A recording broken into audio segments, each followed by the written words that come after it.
కాబట్టి నిర్జీవ క్రియలను విడిచి మారు మనసు పొంది, నిర్జీవ క్రియలను విడిచిపెట్టి మీరు మారు మనసు పొందండి. ఒకసారి మారు మనసు పొందిన వ్యక్తి మరలా పాపం జోలికి వెళ్ళడు. ఒకసారి మారు మనసు పొందిన వ్యక్తి మరలా చెడ్డ కార్యాలు చేయడు, చెడు పనులు చేయడు, నిర్జీవ క్రియలను చేయడు. అవి చేస్తున్నాడు అని అంటే ఇంకా వారిలో మారు మనసు రాలేదు.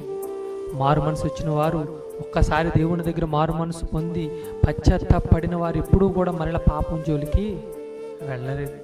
దావీదు గారు చేసిన తప్పుకి ఆయన దేవుని ఎదుట పశ్చాత్తాపడి మారు మనసు పొందాడు. అందుకనే తన జీవితంలో మరలా పాపం జోలికి వెళ్ళలేదు.